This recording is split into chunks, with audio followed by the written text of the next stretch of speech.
Welcome to the Project, the podcast with the mission to cover every project throughout pop culture and history. I'm Sam. And I'm Lewis. And this week we watched the Fresh Prince of Bel Air episode, The Fresh Prince Project. We did, from 1990, the very first episode of The Fresh Prince of Bel Air. That was nice, wasn't it? Yeah, I didn't realise that it was going to be the first episode. And I was like, it's quite nice, because usually we watch like a random episode halfway through the thing. And it's often not the best episode, is it? Yeah. And this probably wasn't one of the better Fresh Prince episodes, but it was nice to like see the start, because definitely it also helps, because it's the first episode. They introduce all the characters and say their names multiple times, so you remember who they are. And you're like, oh, this is this person. This and you is get this a little person. tease of like what this character's like, and that sort of thing. Well, for most of them, not everybody gets their shine. Sure. Shine in the shine. Time in the sun. That Time in the light. But yeah, it was nice. And it obviously leads straight from the lovely intro that everyone recognises as well. But we'll talk about that a little bit later. So if you want to skip straight ahead, we've got time codes in the episode description. In the personal project segment at the end, we'll be also talking about the 4th episode of the 3rd season of The Mandalorian. It was quite a fun episode. Yeah. It's pretty cool. Oh, I really enjoyed it. Did you? Yeah, okay. Well, we'll talk about that later. Maybe some other bits and bobs as well. Oh yeah, we went to see a band, didn't we, recently? So we'll talk about that. If anyone's been listening, you probably know who that is. But yeah, we're talking about that a little bit later. Before we get to that, how are you today, Lewis? Yeah, I'm still a bit tired, I have to say. Last week I mentioned that I had a busy week ahead of me, and that week is almost complete. Yeah. Went to Birmingham to watch the Villa Bournemouth game on Saturday, which was a whole thing, because they cancelled the train, so I got stuck in Birmingham. That was fun. Still trying to get my money back for that. And then on Tuesday went to Cardiff for the night for a work thing, and then went straight from Cardiff to this gig we went to Wednesday night, and now I'm here, and it's been a long old week. There's a lot of semi-sleepless nights in a row, I suppose. Yeah. Lots of long days, I suppose. Long days, and it's not over yet. I've got a busy day tomorrow as well. So cool. Come the weekend, I've got nothing planned for Saturday, which I'm really looking forward to. Yeah, nice. Just do nothing. Yeah, do pretty nothing. similar for me. Yeah. But how are you? Yeah, I'm all right. Yeah, I'm in the middle of a period of annual leave, which is really nice. I worked Monday and Tuesday, and then Wednesday was off. We went to see the gig in London, and today is Thursday. Haven't really done much today. I've watched all the various bits that we had to watch for the podcast, so I've had a bit of a productive day in that sense, but not productive in the normal turn of phrase. Yeah.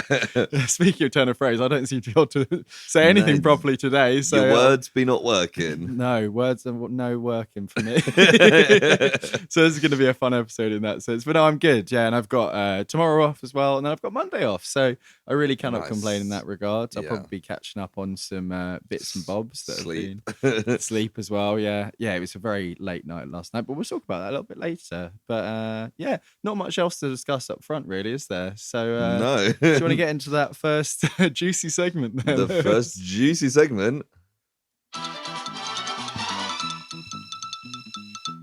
Project news. That's it. Juicy. I've gone ahead and Googled the word project and found some news for us. Woo. I've got 3 this week. That is impressive. Which is good, because that is the amount of letters in each of these websites' names. Wow. I bet I can guess at least one of them. Go on then. Is it the British Broadcasting Corporation? That is the 3rd one. Yes, okay. The first 2 come NBC? from NME.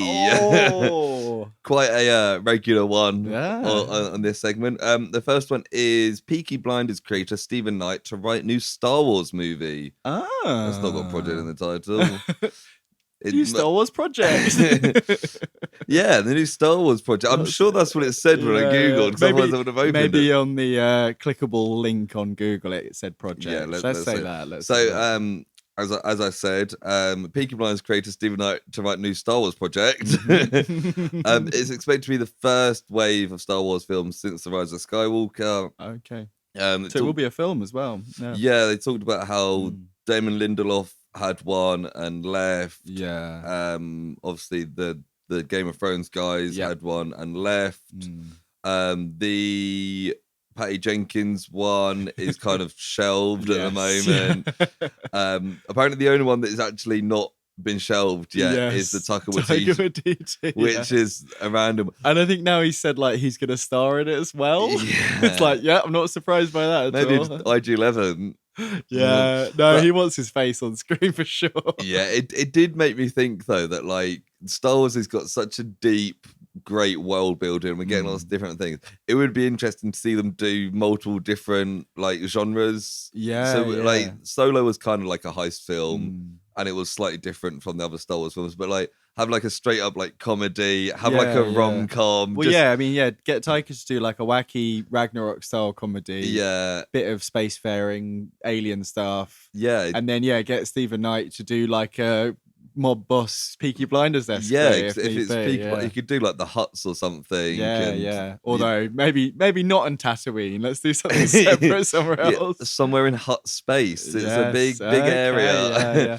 It's like Tatooine is actually undergoing some renovations at the moment, so we can't go there at all. We're not going to visit at all. It's going to be directed by Sharmeen Obaid-Chinoy, who's doing Ms. Marvel. Right. Okay. Yeah. Or did Ms. Marvel.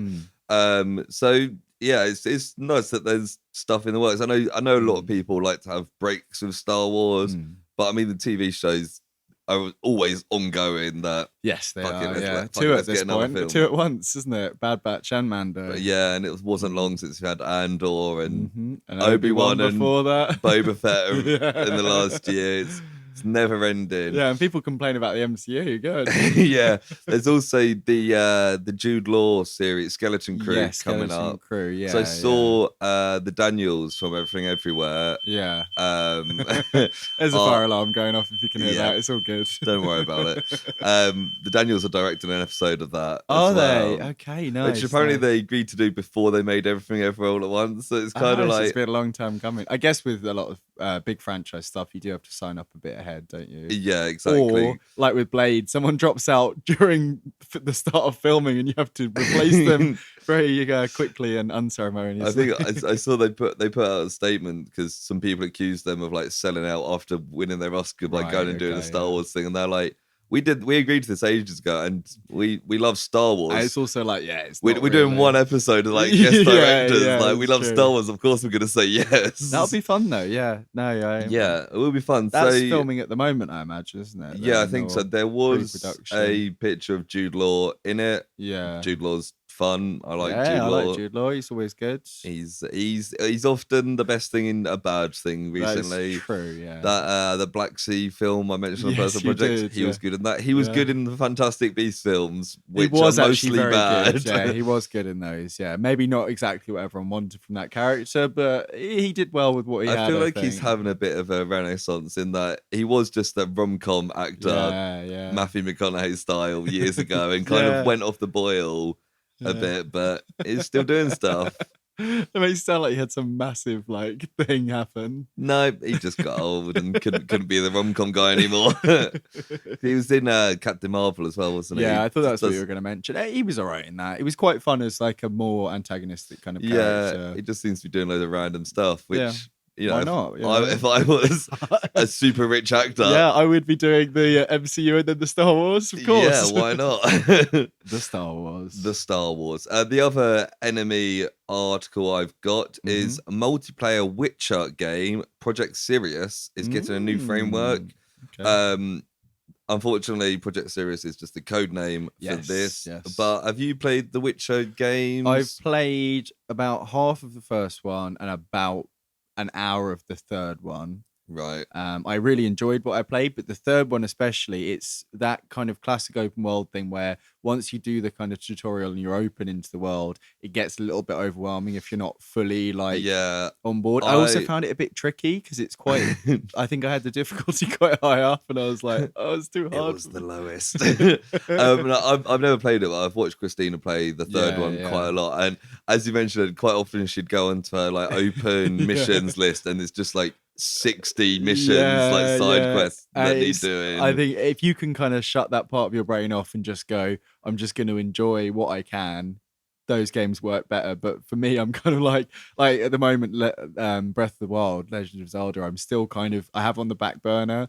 And I'm trying to finish it before the new one comes out. At this point, I've started playing 3 other games since then, and I feel like I really need to get back into it. So the people making this Witcher game, codenamed Project Sirius, are CD Projekt Red. Yes, they are the ones that made the original ones. Yeah, I thought so. And Cyberpunk was their recent, not so successful game. Yeah. It's a shame they can't spell project properly. Yeah, they are Polish. It's an insult to the pod. They are Polish, so it may be something to do with that. And that is the Polish spelling of project. Yeah. But well, that maybe gives us a little. Maybe we could do some coverage of their games. Yeah, I mean, why not? We could do a bumper episode where we play all of their games and talk about all of them.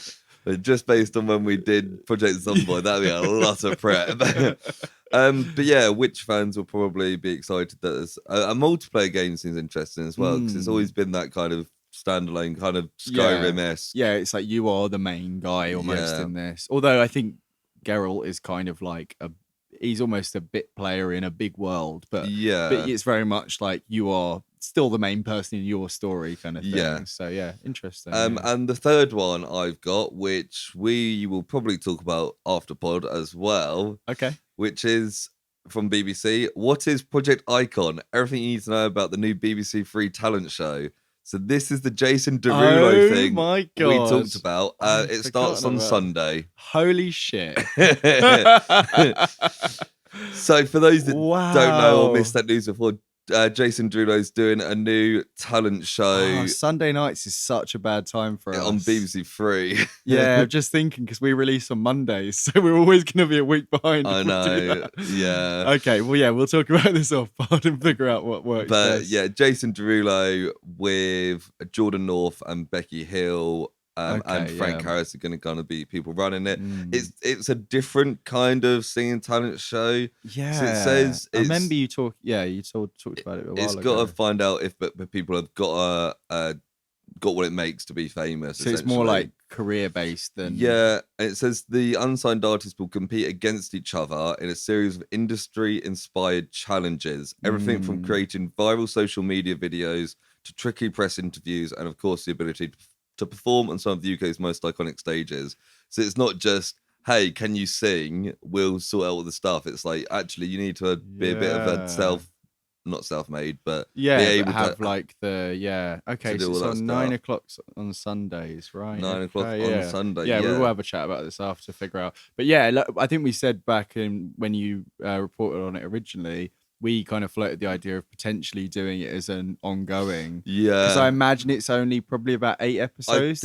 I think when we first looked at it, it was 6 episodes. Right, okay. But it might be. Let me quickly. So we could do a bit of the old Lazarus Project and just kind of commit to that. Or at least check out the first one and see where it goes before. Yeah. Oh, upcoming episodes 17 in total. What? 17? Oh, no, it's because some are repeated. Oh, okay. Oh, you're just looking on like iPlayer or something. Yeah, no, 2 out of 6. Yeah, you're right. It is 6. 6. So that's not too much. Like that's manageable. So that is okay. Yeah. We'll have a chat about that after. Nice. Oh, that's fun though. I mean, we'll definitely at least cover the first one. Maybe a week or so in. We'll see how it goes. Planning. Yeah, I mean, it is something different. Yeah, it's something different. It might be quite fun to be on the pulse with something for once, rather than 3 years later. I just think as well, there's some extra fun we have in there. There's 10 contestants. I think we floated this idea of kind of having like it 5 each or something. Yeah. We'll have a discussion about that on pod. I'm excited about there's that, a very good chance you guys already know what we're doing next week. Yes, that's true. So yeah, that's one of the first times we've actually teased what we're doing next week, isn't it? I saw the news and I was like, oh yeah, I forgot this existed, and it's here. Cool. So yeah, Project Icon.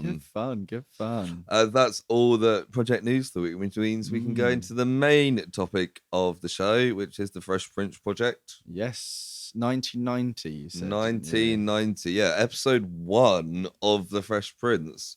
I don't know about you, but with Will Smith's acting and singing career, yeah, because we're we're younger than this. Yes. I was never really sure what came first and how it all kind of developed. Yeah, I think I've heard in the years since the stories about this kind of being his breakout role. And there's a particular story where he was asked by like a writer or a producer what he wanted his character's name to be. And they decided to call himself Will Smith in it. Yeah. And however, whether that's fully kind of real or not, but the story was like, whatever you're called, people are going to be shouting at you in the street when this gets big. Yeah. And he was like, well, I want my own name then. And I think that, along with the success of the show, is obviously what made Will Smith who he is today, which is kind of wild to think about. I think at the time of the show, he was kind of an up-and-coming rapper, but hadn't really broke through to the mainstream or anything yet. No. I don't think his first album came out until a couple of years after this. Right, okay. So it definitely was, this was what made him him known, and then he did the whole music side of it and then went fully into the acting. Yeah, because even like, I don't know the exact timings, but like in the 90s, in the later half of the 90s was when his film career really kind of hit. Yeah. It was like Men in Black. I'll go through his films in a second. But there's a lot, like, so you're saying, it used to be, I'm pretty sure it was on BBC iPlayer for us now, which is where I think we both watched I think it was on BBC. I think it was on BBC. Some clips you find on YouTube has still got the BBC logo. So they must have the ongoing licensing for it. I did what I think a lot of people do. I watched Fresh Prince and I was like, I'm going to watch that clip where he cries about his dad leaving. Because it's a really emotional and really good scene. I saw a clip of him talking about that, actually. Might as well talk about it now. Yeah, of course. He was talking about how James Avery was like such like a professional actor and a real like inspiration to him. He only ever refers to him as James Avery, so he's kind of probably a respect thing. He unfortunately died like 10 years ago. Yeah, it wasn't that long ago, was it? Yeah, he was saying that like during that scene when they were rehearsing it, he kept pushing it, being like, you can do this like so much better, like throw everything into it.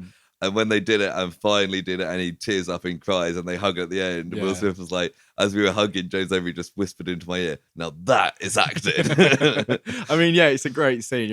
And one of the things with this that we even see towards the end of this episode, they do balance the genuinely good comedy and the like hard-hitting dramatic moments quite well. And I think I have seen this episode we're going to talk about at least once or twice before, like on TV, or you maybe seen clips from it and stuff. Yeah. But I didn't expect it to kind of have that element towards the end. Yeah. I think that's kind of showing where the show can go. And definitely one of the things that's made it so popular is the kind of the balance between the kind of more emotional, the kind of heartwarming moments almost. I know. I remember particularly growing up, and it hints on it in this episode, the being a young black guy in America in the 90s, where a lot of people were just tempted to like, he mentions he was in a gang and stuff, and Uncle Phil's like, no, you can do better than this. And that's kind of the story of the entire series. And it's kind of that importance, like tackling lots of issues for black communities, and like there's episodes with things like racial profiling and like police brutality and stuff to do with like dating between like different communities and stuff like that. And like even just the idea of like black culture being on like a mainstream show, like it being on the BBC and us seeing it like before or after like The Simpsons in like an evening, like it would have been a lot of like white people in England's introduction to lots of this culture. Yeah, exactly. And I've seen 100%. people saying like even the hip hop elements of it and the kind of the fact that he is like he's a rapper in real life, but also his character's like a bit of an amateur rapper. Yeah. Like lots of those elements hadn't been in like a proper I say proper show, like a show that was on like a big network or something like that. You know? And so like you say, responsible for a lot of that stuff. Us here in England, our only really knowledge of African American culture at this time would have been like rappers essentially, or like the civil rights movement before. So people might, because it's a music genre, if people are not into that, then they don't really get into the thing. But we've got a family comedy on at like probably like 7 o'clock on a Saturday on BBC. It tackles the issues, but also has just the family sitcom elements that you would expect from a more traditional like white family or whatever, you know? Yeah, exactly. And I think all of those kind of elements together are part of the reason that it's seen as so important by people everywhere, and also one of the reasons it's kind of lived on and propelled lots of people, mainly Will Smith, into kind of stardom and all this. I mean, Will Smith is like one of the defining A-listers Yeah, in the world. I mean, up until the Oscars last year. But even then, like, his name lives on, obviously. I mean, like, he's and not... people forget he was there winning an Oscar. Absolutely, yeah. So this episode is directed by Debbie Allen, who actress / director. She was in Fame. Oh yeah. The series regular. She was also in Amistad, the Spielberg film in the 90s. Oh, okay, yeah. I don't think I've seen it. No, she directed a lot of episodes of Fame as well, and more recently has done episodes for like Grey's Anatomy and things like that. So quite a well-rounded, talented person. Written and created by Andy and Susan Borowitz. Okay. Don't know why part of me just assumed it was like black people that created this because it is such an insight into black culture. Right, okay. But it was Andy and Susan Borowitz who maybe reflected on how Jewish people have been looked down upon in certain ways. I don't know. But I just assumed it wouldn't have been them. It is produced by Quincy Jones. Yeah, who's a talented musician. Yeah. Who didn't made the song which is now the Austin Powers theme tune. I think it's Quincy Jones, so I'm pretty sure. I think it might be. And I think maybe played some element in the introductory theme of this as well. I think maybe. Quite I think possibly. I saw that somewhere. But that I think makes sense. Written by Will Smith, I imagine. But yeah. So the cast would do Will Smith last. Yeah. James Avery plays Uncle Phil, died in 2013. I thought it was more recent than that. I thought it was. For almost all this cast, this is their most iconic role. Yes, yeah. A couple of things I didn't realize James Avery done. He voiced War Machine in the Iron Man and Spider-Man cartoons in the 90s. Oh, fun. I was like, that's fun. Yeah, that's cool, I haven't seen much of the Iron Man cartoon, but we've spoken about Spider-Man. Yeah. Janet Hubert plays Aunt Viv. Yes. Alfonso Ribeiro, yes, a lot of people love, played Colton. Who was also in the 90s Spider-Man cartoon. Oh, really? He plays Randy Robertson. Yeah, you know what? I was that would have been the first person I guessed. And a teenage version of Robbie Robertson. Yes, there's an episode with I was like, that's fun. You got Karen Parsons as Hillary, Tatiana Ali as Ashley, who had a cameo in the Bel Air series, the remake a couple of years ago. I was going to talk about that. Yeah, I've not seen it, but nor have I. I've heard the second season's quite good. Oh, so it's picked more than one season, right? Okay. Yeah, I think the second season's on right now. Actually, they're halfway through the second one. Oh, fun. So less of a comedy and more of a this is based on like a short film that someone made. Like, imagine if this happened, and then Will Smith kind of got involved and was like, "Let's turn this into a and it's what would happen if it happened now." I think is the big kind of spin. But I think it's more like tackling the hard issues, the less comedy. Yes, I don't think it's comedic. I think it's funny that the character's still called Will Smith. Is it? Yeah, okay, makes sense. And it's just called Bel Air, isn't it? Yeah. We got Joseph Marcel as Jeffrey the butler. Yes, who's the one British cast member in this. And then Will Smith as Will Smith. I did when I was going through this. I was like, man, he has got quite a list of films. I don't think there's many actors that have got quite such a run big of hits successful kind of thing. So I will just list through these because it's worth remembering that he has actually done a load of shit. No, I'd like to hear. So Bad Boys was the first big one. I only watched that fairly recently, actually. I haven't seen it. It's all right. I think maybe Bad Boys 2 is where it kind of gets the kind of vibe of what people know. But Independence Day, which I loved as a kid and still quite enjoy. Film, Men in Black, great, obviously. I think that those two are probably the one that made him like an A-lister in films. Wild Wild West, which he famously did instead of The Matrix. That's right, Wild Wild West is fun. It's silly. It's not good. Ali, when he showed a bit more of his serious acting, because playing Muhammad Ali. iRobot, which I spoke about not long ago. You did. That's great quite film. Fun, isn't it? Great film. It's weird that it's not really based on the source material at all. No, but it's like I think it's multiple stories about what would happen if robots went off, and it's like, let's just write a new story, which whatever. Shark Tale, which I've never great. seen that. Oh, you haven't seen Shark Tale? No. Shark Tale's great. Genuinely is. Is it Martin Scorsese? Martin's. I think he has got a cameo in it because it's like the sharks fish. are the gangsters. It's got Jack Black in it as well. I think it's Robert De Niro is like the Don. Right. Hitch, which I feel like I've seen bits on TV. I remember the bit where he's like a relationship like counselor. Yeah, it's kind of like not a pickup artist, like a more wholesome version of that, isn't it? I just remember a bit where he kicks a woman off like a jet ski by accident. Yeah, he's trying to like flip his leg over or something, isn't he? Yeah. The Pursuit of Happiness, which was I've never seen that. That was a great film. That was Jaden Smith's first role as well, because he plays his son. I think that's when it really kind of showed that Will Smith can properly act, not just in a comedy sense. He can do these serious roles. I Am Legend. Yeah. I quite like, but it's again not another film starting with I that doesn't really do the source material. But one of my favorite books, so it's it's a great book. Yeah. But the film's pretty good for what it is. Yeah, and they're actually doing a sequel. Did you hear that? Yes. Yeah. I'm not which sure they're basing off the alternate ending where he didn't blow up. Hancock.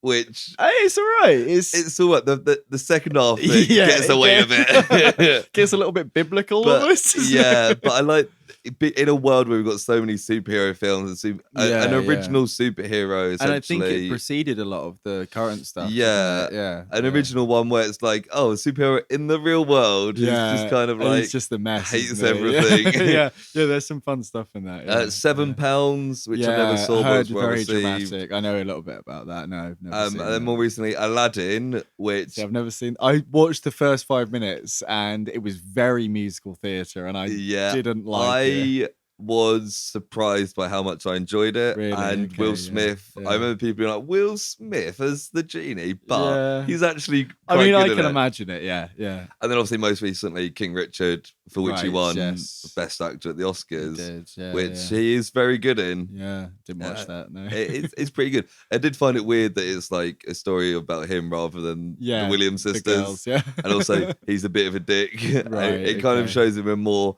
positive light than he was in real life. Okay, yeah. Well, he had another family that he abandoned and then went and started a new family. And do they mention that? No, and he moved. Start from the fresh start. There. Yeah, he moved his family to Compton because he was training them all heavily to be sports stars. Right, moved them to Compton so that it'd be like a harder life for them, so they'd get tougher. And it was like, it's probably not the best parenting move ever.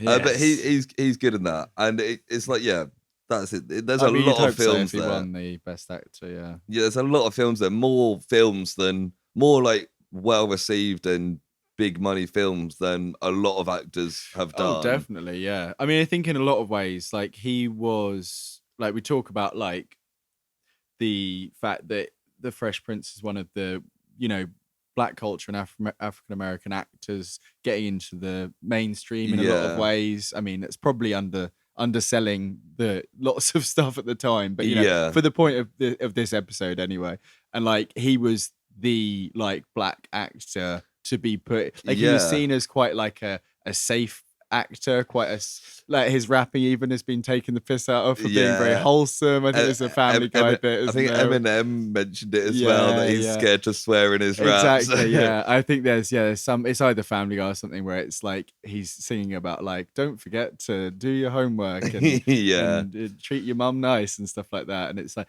but yeah, he was seen as this very, and still until recently, seen this very kind of edgeless kind of person who's very kind of clean and like non-controversial. And I think that's part of the reason. And that's part of the reason that he got so far, because they were like, we need a non-white actor to play this, or we feel we need to, whatever. And he was the go-to guy for all these roles. And he's fantastic in most of the stuff that he's in. It's a real shame that the Oscars went the way it did, because like he's had like no controversy pretty much. But there has been there was lots of people. There was lots of stories about like his difficulties with his wife. There was lots of stuff about like they're having an open marriage and her like sleeping with like his son's friend, or I don't know. There was lots of like stuff that I get it's celebrity gossip, but it's like it felt like I don't need to know any of this, and I think it got to the point, without knowing too much about it, that he kind of reached breaking point, and then there was all the stuff about the jokes, and like it doesn't seem they are quite a messed up family in lots of ways. I'm sure like they're one of the most famous families in the world, but like he can't be entirely blameless in the situation, of course, but at the same time although it felt like it came out of nowhere, I think the year or two preceding it, there was a lot of like, there's some strange stuff going on with this family. It does seem like, you know? As I was saying, he was just like no controversy whatsoever. Yeah. And then all this controversy recently does involve Jada Pinkett Smith. And it does. Yeah. I've heard she can be a difficult person. Right, okay. I wouldn't want to explain their marriage to them. No, exactly. Like, that's what I mean. I remember thinking like for a while, like, the most like controversial thing he did was like force Jaden Smith onto everyone, but like he was all right in Pursuit of Happiness, but then like after one of the things that I think is most wild about Jaden Smith's career is the reboot of The Karate Kid, where he studies kung fu and doesn't touch karate, as far as I'm aware. I've seen about half that film on TV. I just think just rename it The Kung Fu Kid. Yeah, just and obviously he's one of those kind of famous, what do they call them, nepo babies, who's just, they had a wild super social media presence for a while, where was like he thought he was the deepest person in the world. He was about as deep as I always found it quite funny that like people really hated on Jaden Smith for a while, because but the thing is, like, he was doing all this stuff like when he was a teenager and he was super famous. Absolutely, it was like we're all fucking idiots. I haven't heard anything about him for about 5 years, probably. Because he's just like he's probably just quite normal now. Well, like as normal as you can be, being one of the one of the most famous families in the world. But yeah, I was gonna mention that earlier.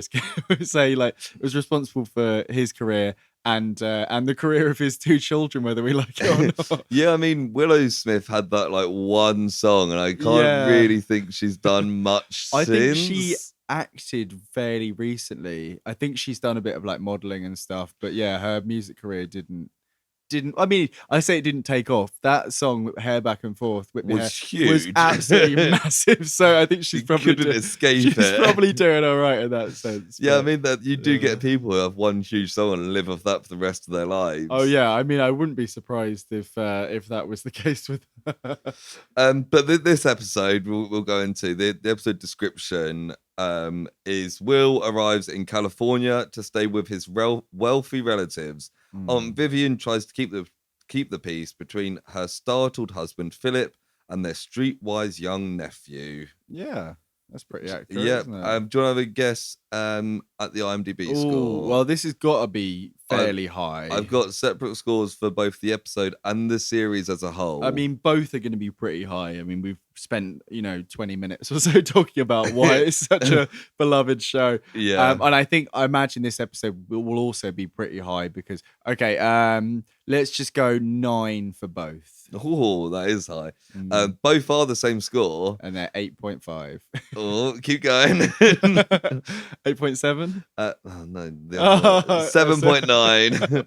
I would have expected a little bit more. Really. Yeah, I would have thought the series would have been higher, but I mean, 9 was obviously too high. As soon as I said it, I was like, nothing's fucking 9, is it? But yeah, 7.9 for both the episode and the series. As you mentioned before, it does start with one of the most famous intros ever. I remember seeing a TikTok a while ago of some guy who was like, what is the best known rap verse in all of music history? And my first thought was Lose Yourself by Eminem, because even I know that. Yeah. And he went through different things, and he landed on Lose Yourself, and then was like, but I'm wrong. It's obviously the Fresh Prince of Bel Air is the most famous like rap verse of all time, because you can stick that on like some middle-aged white couple's wedding and everyone will sing it. It used to come on when we were at uni. It used to come on at club nights and stuff sometimes. I wouldn't be surprised if you went to certain nights, like noughties or a 90s. I mean, it's 90s, but 90s. 90s night. I mean, even I think some of the club nights in Brighton have like a Fresh Prince as like the, they do like, this is the 90s, the and then they've got poster, like a character. Yeah, I'm pretty sure one in Brighton had one for like 5 years, and it was Will Smith. And I think it's the first episode we got the extended version as well, with the extra verse. Okay, in the middle, I did think that. Yeah, which is always funny when it comes on any club night, and everyone kind of gets to that point and kind of looks around awkwardly. But yeah, it is a great song. Yeah, and I think it literally goes straight in, doesn't it? Because the outfit he's wearing in this episode is straight from that. And it starts with him, like, so the intro ends with him getting out the taxi and going up to the door, and then this episode starts with him knocking on the door. Yes, I think it starts with Jeffrey hearing it. Yes, and then he goes to the door, and it's literally just shot. I was like, that's quite cool that they've actually done that. And that part I didn't remember. I think parts of the episodes later on I kind of vaguely remembered, but I didn't remember it going so. Not sure I'd seen this episode before. Yeah, we spoke about it a little bit earlier. Do you remember watching a lot of? Yeah, like I don't think I ever watched through The Fresh Prince, but I would have watched a lot of it as a kid. Like I knew all the characters, I knew a lot of. I can remember a lot of episodes. Yeah, and like the relationships. But I probably wouldn't have ever watched every episode. There's a character who's like his friend who's not in this. DJ Jazzy Jeff. Oh yeah, is he called that in the show as well? Yeah, I think so. Yeah. So he's in not every other episode or something as his friend. Yeah, I'd forgot. I thought there was a missing aspect to this, and I was like, yeah, it's that guy. That's not. Yeah, but yeah, it goes straight in with Will meeting Jeffrey, doesn't it? Yeah, and he's kind of knocking on the door musically. This episode does highlight that he's a musical person a few times. It does. But when Jeffrey opens the door and he's like, Uncle Phil, and like hugs him. Because it seems like Will hasn't seen his aunt and uncle for a long time. Yeah, they mentioned a couple of times. Maybe has barely met his uncle. Yeah, I think he recognises his aunt more than his uncle. Yeah, they mentioned a couple of times that he was small when they met him. Yes, and they said, we're getting ahead, but him and Colton look so similar. It's played as a joke. That's but funny. They must have met. Yeah. But yeah, Jeffrey's insistent on calling him Master William. Yes, yeah. And he's like, nah. Going around the politeness and there's lots of kind of class stuff in this, basically. Yeah, isn't it? Yeah. And he's like, what would you want me to call you, Master William? And he's like, how about his royal freshness? It's like, okay, Mr. William. Does he call him Mr. William the whole time? I think so. I think that is one thing throughout the series. I'm trying to remember that. Yeah. Funnily enough, William is not Will Smith's real name. Just Will, he's Willard. Willard Smith. Willard, yeah. But yeah, then he meets Aunt Viv and Uncle Phil, and they're like, "Oh, you've grown." Uncle Phil's like, "Oh, you've grown, Will," and we're like, pats his stomach, and like, "As we have Will." And it's like, "Oh, this is gonna be fun." Yeah, they're kind of upset by some. Well, not.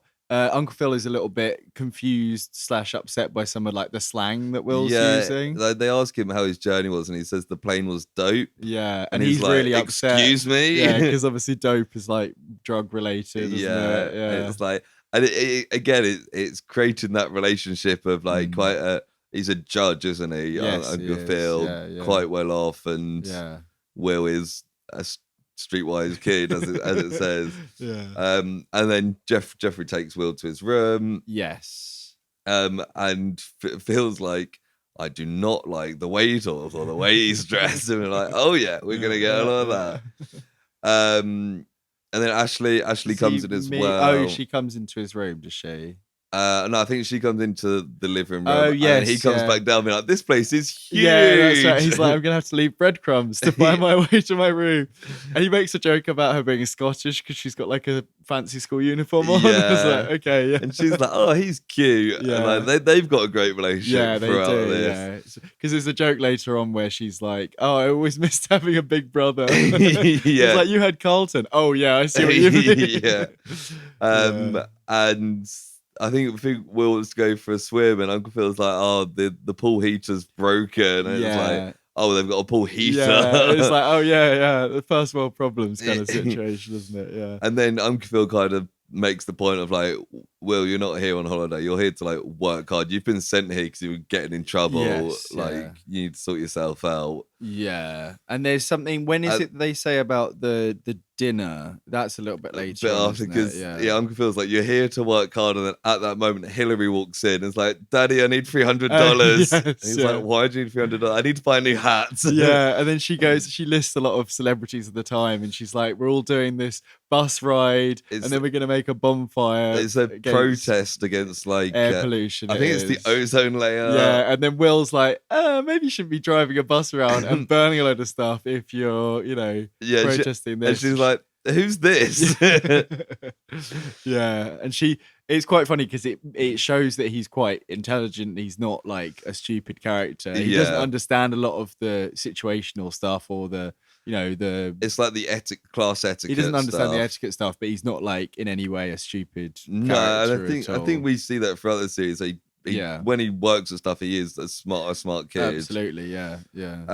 With the next scene, he's dancing in his room, just like jumping around. Oh yeah, and he's like stapling the poster to the wall, which I thought was kind of crazy. I mean, I've always thought it's quite funny that like he's meant to be this like kid who grew up in West Philadelphia, tough area, a bit of like a gangster as they kind of describe it. Yeah, and he's just kind of a bit of a fool. He's so like goofy in this. It's so fun, and I don't know if that carries on completely, or if because pilot episodes sometimes the characterizations are slightly different. I know the dancing in general is still pretty continuous throughout, but he's considering I just said like he's quite an intelligent character in some aspects. He is like very like he's a fool, like you say. Like he's very goofy. He's always kind of got strange positions. He's like a bit kind of gangly. He's got this very kind of visual comedy. Yeah, because he's a skinny, tall guy. Yeah, he uses that for comedy a lot. Definitely. I mean, it's credit to Will Smith. Absolutely. The self-awareness of what can be funny. Yeah. And then Jeffrey, that's when he brings the tuxedo to him. Jeffrey turns to me. He's got a tuxedo for him, and he's like, "There's partners from the law firm come in. Yes, we're having a big dinner. This is what you need to wear." And they say that it was all arranged before Uncle Phil knew that he was coming, and otherwise he would have rescheduled it. But it's too late now, and it's like, oh, okay. Yeah, it's gonna have to behave for this dinner. It's kind of funny thinking it realistically that like his mum sent him to go live with his aunt because she's like a single mum who lives by herself. Yeah, she should have gone with them and just like moved to Bel Air and just been like, you live with him, but I'll be in the area. I mean, I guess it's more like it's a temporary thing, and they can't if they've got a house or whatever. But, I did say, I think season 3, 4, and 5. Right. They wrote the series finale so that it would work as the last episode because they didn't know if it was going to get renewed. Okay. And they get renewed, so they do it again, and then when it comes season 6, they're like, it is getting cancelled, so we will. So do you remember what happens in those? Like, is it like I I'm moving back home, and then he's like, I'm back again. I got in trouble again. Yeah, I don't know. I might watch it and find out. Yeah, I mean the fact it's all accessible to us on iPlayer, and it's very easy to watch, isn't it? Yeah. When after he's been given this tuxedo, Ashley then comes in and she's like, "Oh, I made this painting for you," and says like "Welcome to Bel Air" or something. Yeah. And she's a bit upset because she didn't get into the school play or something. It's some sort of musical chorus thing because he basically starts talking about rapping and how you don't need like a chorus, you can just do it yourself on your own, and about improvising. And he kind of teaches her a bit of like a kind of semi-freestyling situation. Yeah, it's like I'll say a sentence, you'd say a sentence, and just like rhyme it. And they kind of do this bit of rapping. It's quite a cute little scene. It's like a nice little bonding moment, isn't it? Between them? Yeah. And like singing about the teacher that she doesn't like. Yes. And then Colton's introduced. That's it. Yeah. And he is the polar opposite to Will, which is where a lot of the comedy comes from. Yes. He's short, he's got a little moustache. He's he's got like a white shirt with like a jumper like tied loosely around his neck. It's that preppy kind of look, isn't it? He's like the ideal son for Uncle Phil in lots of ways. Yeah, because he grew up in this money. Like Phil did come from the same place as Will, as they mentioned, but he's grown up rich and going to this fancy schools and stuff, surrounded by rich people. And he's very much a product of that. Yeah. Opposing to Will Smith. And Uncle Phil's like, we thought you were twins. Yeah, and then he kind of towers over him and looks down. And he's like, oh yeah, I don't know how that could have happened, kind of thing. And he's put up a Malcolm X poster. That's the one that he's stapling on the wall. And he says like, oh, I'm Malcolm X to your Brian Gumbel. Right. From Brian. Wait. No, that's Barney Gumble. Yeah. I didn't get the reference, but I was like, I can imagine that it's someone not like Malcolm X. Yeah. And he also says something about Carlton says something about some musician he likes, and it's obviously someone that's very kind of cheesy and white. Quite a lot of references in this. This is 33 years old now. Oh, before we were born, like it is old, and there's a lot of pop culture references straight over my head. Uncle Phil, when he leaves, says, if you're worried about what to do tonight, Will, just does what Colt does. Do what Carlton does. Just do what Carlton do. And he looks in the mirror and he kind of imagines himself dressed like Carlton. Yeah, like screams. And then the party has started downstairs, and there's a joke where Uncle Phil's like, Where's Ronald Reagan? He was invited, and it turns out like he's their neighbour, and he never turns up to their parties. And doesn't Aunt Viv say something about like as long as she doesn't she's come? Like, oh, it's not the worst thing in the world because he'll bring her, and it's like, okay, I thought like Nancy Reagan was quite popular in America, but maybe not in certain communities. I don't know. I mean, I wouldn't be surprised really, but it's funny though that it's like so political in the first episode as well. Because Ronald Reagan was still president at the time, so like although then he wouldn't be their neighbour, would he? Well, I think they have multiple houses. People that are presidents. They don't always live at the White House. He would have been. I think Clinton was like 91. Yeah, because there is the Simpsons Treehouse of Horror episodes where it's the election. Oh no, that's a re-election. Oh wait a minute. Clinton. No, I think Clinton was 93. I think 89 to 93 was Bush. Maybe Bush Senior. Yeah, that would make sense. Yeah. So Reagan in my wouldn't Simpsons president timeline, that makes sense. Yeah. So Reagan wouldn't have been president at this point. That makes more sense. That's what I was thinking, and that's why they can be a bit more critical of him. Yeah, that's what I was thinking. It's like a little bit. When it happened, I was like trying to figure out the timeline. They also didn't say. Did they say president? No, they just say you'd have to call him Mr. President if he was the president. That's what I was thinking as well. Yeah. But Hillary, meanwhile, is chatting to some posh old lady about the ozone layer and all the stuff she's doing, and she's like, "Oh wow, she's really impressed." And she's like, "Where do I donate money?" And she's like, "I don't know." It's all very like wafer thin activism kind of thing. And then Will walks in, and do you want to describe what Will was wearing? So he has about maybe half of the tuxedo on. So he's got the jacket and the bow tie and the cummerbund thing, but he's got that like up round the kind of nipple area. Yeah. He's got his little green cap on that he had in his original outfit and the colourful bright green shirt. I think it's the same shirt he had on before. Yeah. Or some sort of very 90s pattern shirt. And then I think he's got shorts on, is he? Yeah. And then probably trainers, or maybe he's wearing the shoes he was I think given. he's wearing trainers. Yeah. Like so sneakers. it's a very dressed down version of it. Yeah. And it doesn't look awful, but it looks like something that most people wouldn't wear normally. I think because he's got the thing around his chest, it looks makes silly. It a bit more if silly. he didn't have that and just had like a nice jacket over his casual wear, that would be all right. And even with the tuxedo trousers, trainers, something like that. Maybe without the bow tie. I think bow tie without a shirt. A tie without a shirt always looks a bit weird to me. It's just round his neck. Just around the neck, but yeah. But generally, but compared to what everyone else is wearing, it's like it looks very extreme.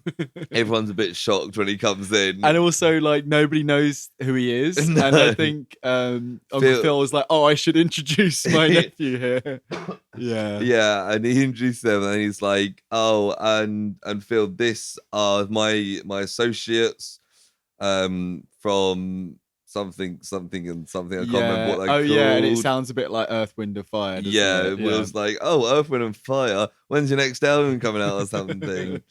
And then when he grabs like a bit of food from like an entree. Yeah, they're all sat down at the dinner table. It's very. Oh no! Before that, someone's going around with like hors d'oeuvres, and he grabs one and throws it up in the air and catches it in his mouth, and everyone's a bit like, "What the fuck?" Yeah, and then it cuts to the dining scene, and they've got the classic full, like, servants in the corner situation. Yeah, and very like Downton Abbey. Almost. Yeah, pretty much. And Will's kind of tapping on different glasses and kind of almost like, I wouldn't quite say beatboxing, but it's kind of like he taps on the glasses and everyone kind of stops talking because it looks like he's going to make a speech. Yeah. Then he starts playing them all musically, and I think he does a bit of beatboxing alongside it. Yeah.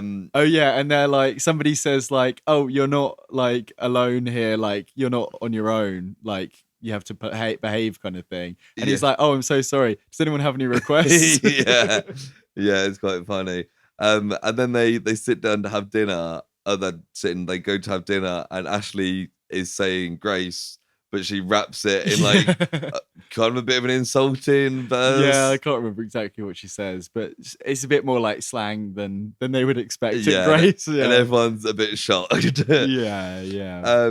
We then fast forward, everyone's left, and Will's playing the piano. It's that song, what's it called? It's Nobody Knows the Sorrow I've seen. I can't remember what it's called. Nobody knows the trouble I've seen. And it goes, but he's playing that. He's a bit sad, and Jeffrey enters, and Will jumps up and is like, "Oh, can I get some cocoa?" And he's like, "It's 9:00. I'm done. I'm don't need to get you cocoa." I don't remember that bit. He's like, "I'm off duty," and then Uncle Phil comes in, and he's like, "If it's okay with you, sir, I'm going to retire now. Is there anything else you need?" Yeah. He's like, "No, it's okay," and he leaves. And Will's like, "Wow, I didn't think he'd take it that hard." He's misunderstood retiring. Right. Yeah, I missed that as well. That's quite a fun joke. Yeah. This is when it starts getting a bit more serious. Phil's pissed off with Will. Yeah. And he's like, why were you deliberately trying to embarrass me? Like, you knew what you were doing. Yeah. You did it on purpose. Why? And Will's like, I've been sent here, like, don't try and change me. I don't want to be like Colton. I am who I am. Like, I'm from the streets. You wouldn't know that. Yeah. Like, and this when he goes in and's like, actually, I grew up very similarly to you. Yeah, he's like, I grew up in the streets. You've got that fancy poster of Malcolm X on the wall. I saw him speak. Like, I was there. And that like gets him, and he's like, wow, you really like heard him speak? And he's like, he talks a little bit about it. Phil does have history, and he's like, I know what you're all about. Like, I know you don't want to change. I know what you're all about, but like, you need to buck up your ideas. Yeah. And then Will goes to like try and defend himself. And he's like, no, he's like, I don't need to hear it. I'm tired already. Like, I'm thinking about it. I'm going to bed. Like, I know what you're gonna say. And it's quite interesting because it's the whole thing of like Uncle Phil having to change who he is to fit into this world, both for the betterment of himself and his situation and his future family, but also kind of like, I guess, what he's kind of sacrificed a little bit as well. Yeah, I he's think kind of become, I know this, go into it a bit more as it goes through, because like he's not in this episode, but like in the series overall, like he's not like, doesn't seem to be regretful of his change. But also it's kind of a little bit of a commentary on having to change and become, like, in some ways, like less as what people would see as black and more of a kind of white family. He's from a generation where if he is a successful judge, and to get to that role, he needs to act white to do so. And there's a joke about Carlton in this that's pretty much that, of no one could mistake him for a brother or something like that. And it's like, I think it's to do with him being Will's brother when the twin joke. It's something like that. And but like Phil kind of really kind of making the point of like, I've had to sacrifice a lot to get to this point. Not only for the betterment of me and my family, but like how black people are perceived in this country as not just idiots on the street as Will is saying he is. And it's like, and that's the thing, it's kind of from both points of view, because we don't see Will, although he's being goofy, it's not like he's bad or even like the hip hop side of him, like the rapper side of him, is not seen as a bad way. But it's also, I don't know, it's finding the line it's between about these how you represent yourself, because I think Phil Yeah. he's not just, he's representing black people in America to these associates he's with, who are all posh white people who probably never met a black person. He is the black person to them. So you can see it as undermining like the progress that he's made. Exactly. But then that is kind of, that's flawed. That's a flawed viewpoint as well. And that's what I mean. It's quite an interesting, although they don't go too much into it in this. But it kind of sets the scene that it kind of gets you intrigued about how this is going to progress further. Yes, absolutely. And then as he leaves, Will sits down to play the piano. He's playing Beethoven for Elise. And it kind of, again, it's like, it shows another side of him. And Uncle Phil comes back in, he looks, and he's kind of like, oh, he's got some culture to him as well. It's that kind of thing. And it's also, he's just quite impressed because, like, he is playing the piano well. He's quite talented. And it's like, we can make something out of this kid. Yes. I thought that would have been quite a good place to end it, to be honest. I thought that was the end. But I think they probably want to end on a more positive, fun scene. Yeah, although, they could have done it the other way around, I think. But we then get Ashley dancing in a room with Will's Walkman. Yes. And it's quite funny because she's dancing around and Will walks in and she can't see him and he's copying her dance moves. And it's this very exaggerated. He's basically taking the piss out of her. She's like, what are you doing here? I was like, oh, I lost my Walkman. Do you know where it is? And she says something about her dancing because she feels self-conscious, and she's like, oh, can you teach me how to dance? And again, it's like they're gonna show each other stuff, like there's a bit where she's got a load of Care Bears around. He's like, you must really like Care Bears. She's like, no, Daddy thinks I really don't like Care Bears. And was like, well, he is from Mars. And it's like, but it's again like how different they are, kind of thing. And how he's gonna like teach her a lot. That Colton couldn't. And then we kind of get an end bit where there's loads of bathrooms and they knock on one. Everyone decides to shower at the same time in this house, apparently. Because she says like they have 4.5 bathrooms, and it's like, oh, one doesn't have everything that a bathroom should have. And he's like, show me the bathrooms. And one, what Carlton's like singing in singing. And I imagine the song he's singing is an embarrassing song. He's got quite a good voice, to be honest. He I thought does. it was pretty good. I thought the joke was going to be, oh, actually he's kind of cool. But no, they're cringing out about this kind of singing. And then Hillary's in another one, isn't it? And she's like, I'm doing my makeup, go away. So they hide so that when she comes out they see her and she's got this whole face mask on. I didn't really understand because he's like, I knew it, and I thought it was that she wasn't doing her makeup, she was going to the toilet and she came out. I think maybe it's just embarrassing to have a face mask on. I don't know. But then that's the end of the episode, and I was like, okay, it's like a bit of a weird ending. But I guess they wanted to have a comedic a bit of a scene. joke on the end. Not the strongest ending, but overall, I think a pretty good introductory episode. Like I said, you get to know all the family quite well. You know Will's situation. You know a bit deeper about Phil, which is kind of the main one you need to know deeper about. The kind of like you say, their kind of rivalry / bonding / father and son dynamic is the core of the of the show. Introductions go. This hits the nail on the head, really, and it did make me go, do you know what? I think I might go and watch some more of this. Totally.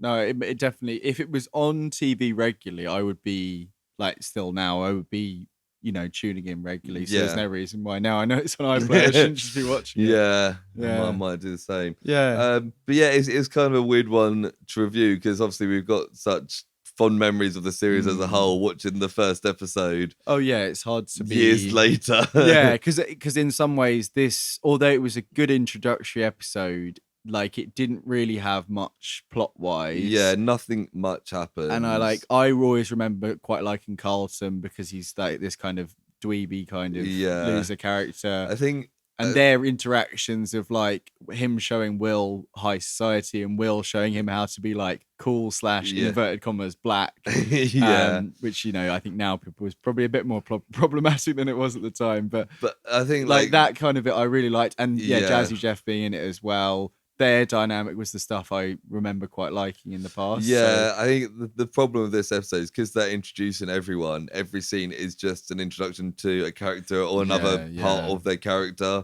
Like every scene is like, oh, also Will can do this, and and Ashley's actually like this, and Phil's actually like this. Yeah, and like so Will, Ashley, and Uncle Phil are probably the ones that are in this most, aren't they? Yeah. And like Aunt Viv, Colton and Hillary will get later episodes. Yeah. I think I saw the second episode is called, let me just find it. The Carlton Project. No, it's something focused on Ashley. Oh, it makes sense. Yeah. So like they then dive in further into her. It's Bang the Drum Ashley.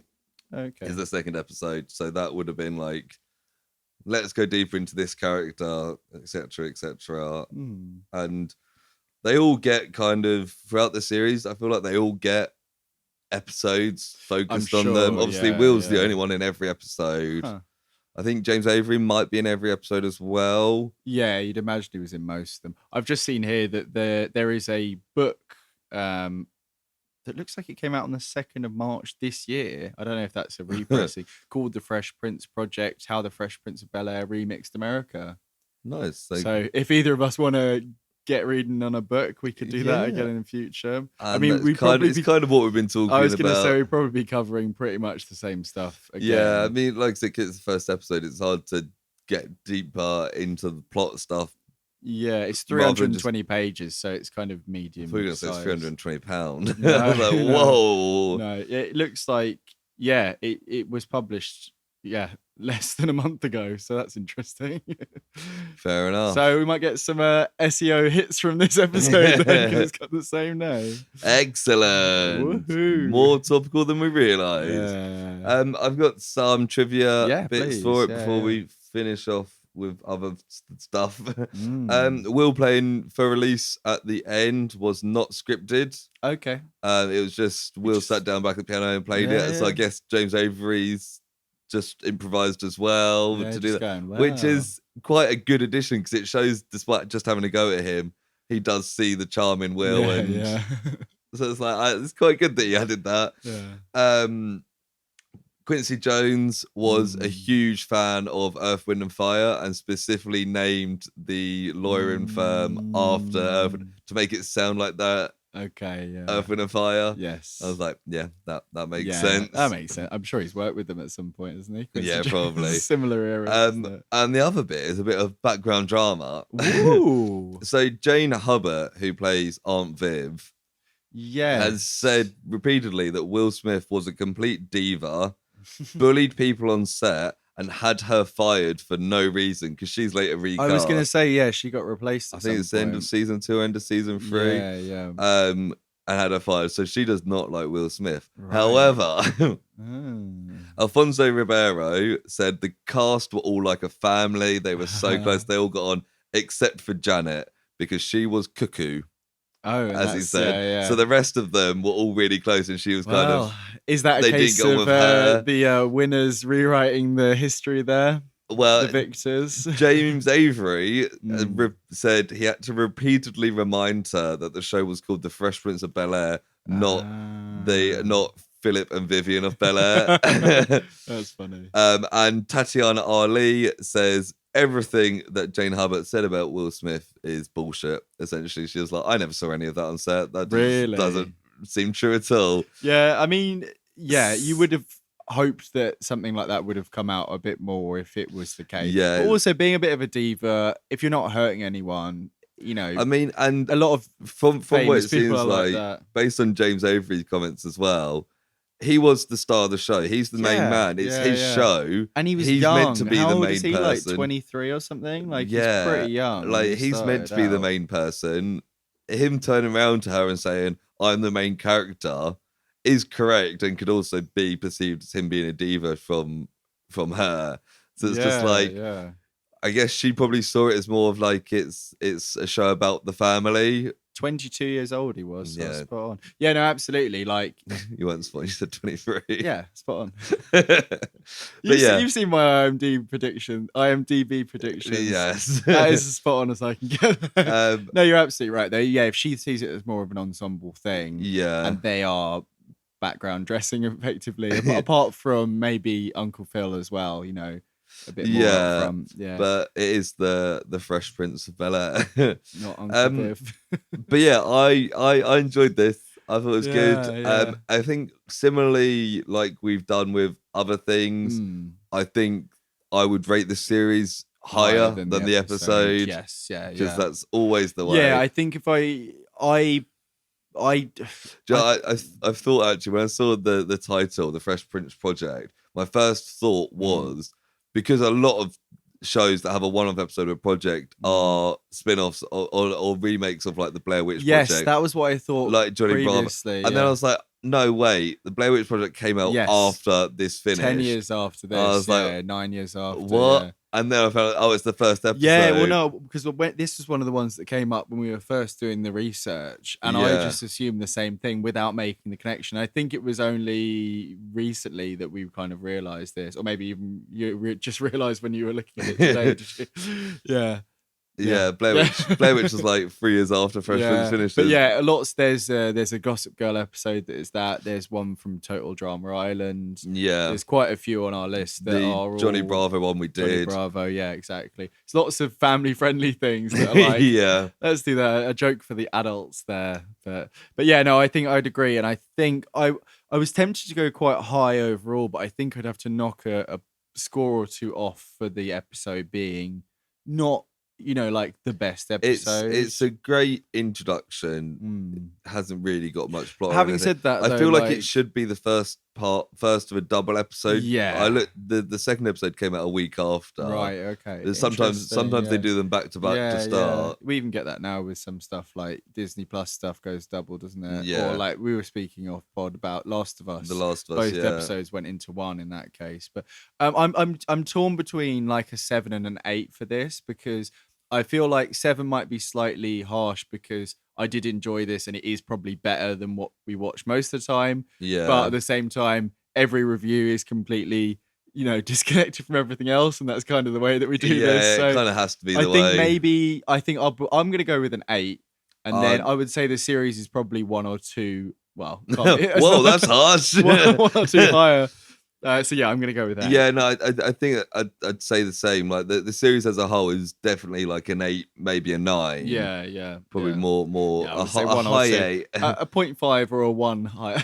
But I'm gonna give the episode a 7 because it's a good introduction, but nothing really of note happened. Yeah. No, I would agree. Yeah. But I do think I might just watch some more Fresh Prince because it's a good show. And that's the real, deciding factor in lots of these, isn't it? If we come away from a single episode wanting to watch more, then it's done its job basically, hasn't it? Especially as the first episode. So, and I think I think it'd been hard for an introduction episode to get a higher rating because they need to introduce the characters. You can't have go in with a plot heavy episode about Will Smith crying about his dad. Yeah.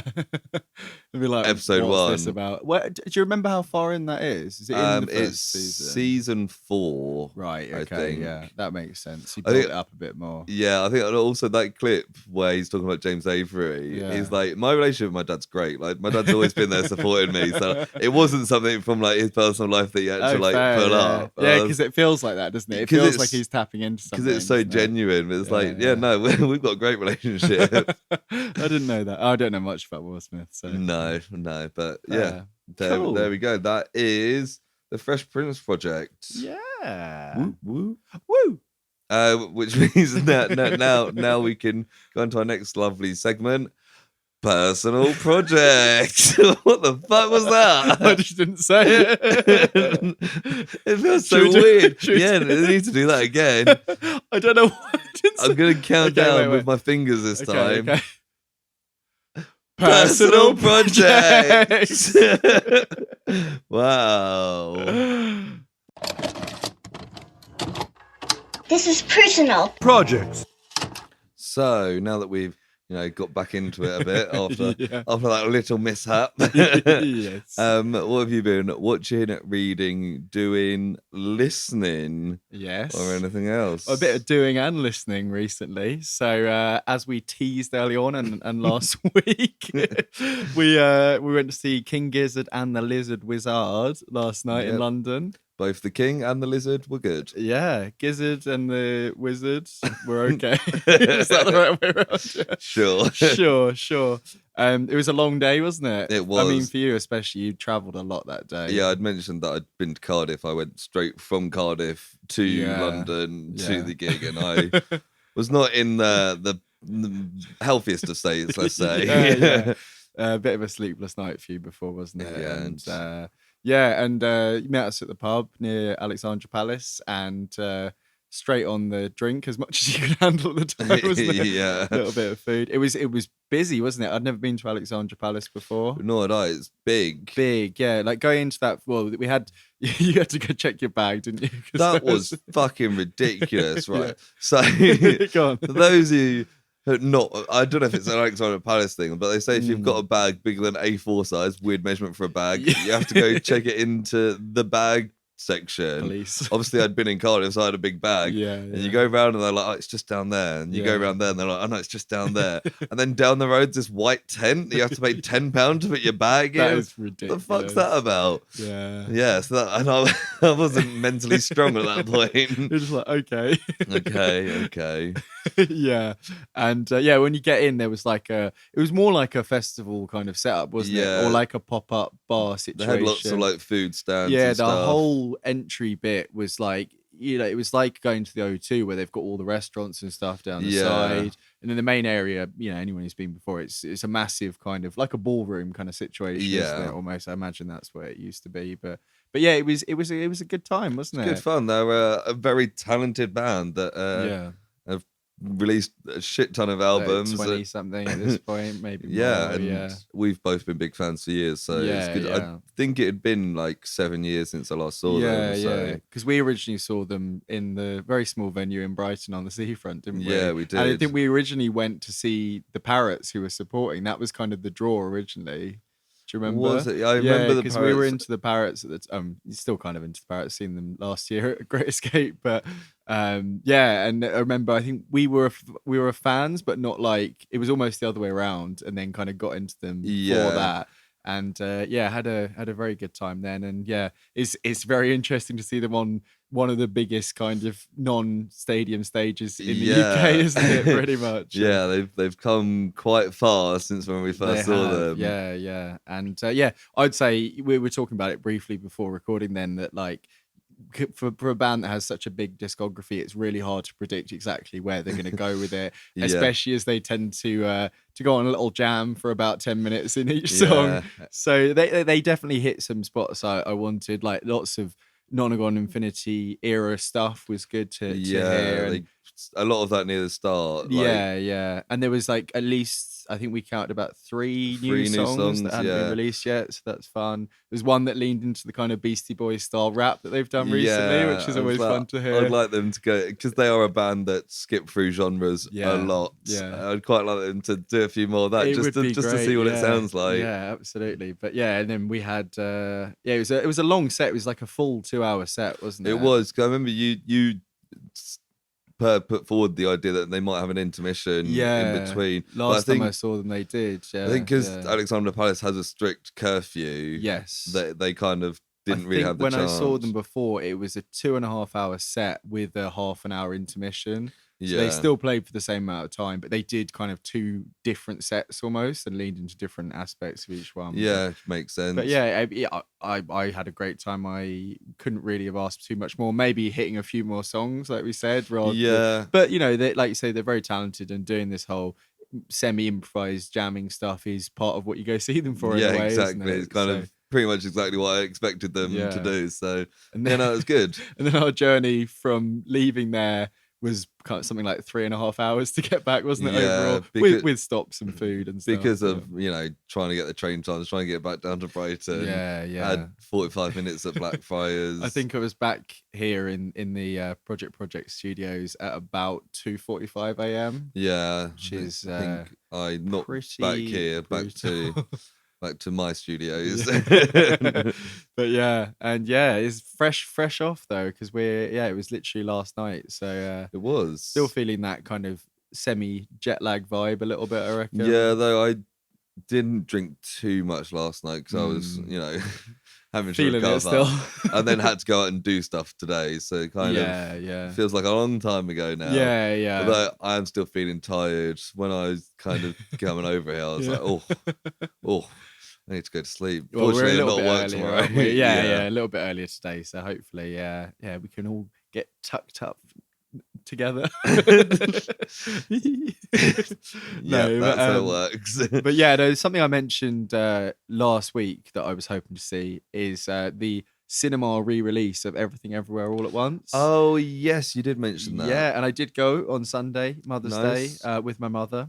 And she hadn't seen it before, which was great. What did she think? She really, really liked it. Nice. I think the kind of chaotic nature wasn't something she was necessarily expecting, but she seemed to be very positive coming out of it. Did the mother-daughter relationship Yeah, stuff? I think so. I mean, my sister was there as well, so they kept looking at each other and going, no. But yeah, everyone enjoyed it. It was a full house. There was people behind me who kept laughing at like stuff really loudly, and that was a bit annoying. Like the rock bit, they kept laughing at every bit, and I was like, you're kind of taking away from this like silent, ambient moment here. Yeah. But no, it was great to see it on the big screen, and especially post Oscars and awards season. Yeah, it was nice to kind of re-see that and be like, yeah, I can see why. I do stand by what we said about Jamie Lee Curtis and Stephanie Sue, and although Jamie Lee Curtis is a good actress and has done lots for genre films, and she's always pushing kind of more, off the beaten track / horror / weird films, and she does a lot of comedy and stuff like that. It's like Stephanie Sue's performance was so much better than hers, and there was some genuinely quite emotional moments with her, and lots of the themes of like acceptance, and the part where she's going to go into the bagel is almost like a suicidal kind of thing there, and it's like reaching out to your parents. It's very kind of heart-wrenching stuff. And it's also one of the ways where she is playing two roles. She's playing Jobu Tobacco. There's lots of because Michelle Yeoh keeps saying it in different ways. Jobu Tobacco, something like that. Jobu and also the daughter are different characters. So she puts in a hell of a performance. And like there's some bits that like the Rakakuni stuff is so good. Rakakuni stuff is so good. It's so funny, and it's so like, I don't know. Yeah, it's so bizarre. It's so bizarre and weird. I saw actually there was somebody got a freeze frame. You know the bit where she's kind of showing how she can play with the world a bit, and she's holding like a sword in it. Yes. I saw one of them. She's holding an Oscar. Yeah, and it's such a shame that it didn't kind of play out how it did, because you could have come back to that and been like, hey. No, I did notice that at the time actually. And also, there's a part when Michelle Yeoh's character and Stephanie Sue's character are having the kind of final fight before they kind of stop fighting, and there's a freeze frame of the West Pier in Brighton is one of the background shots, is, which is interesting. And my mum was saying after, she was like, I wonder if anyone involved had any connection to Brighton.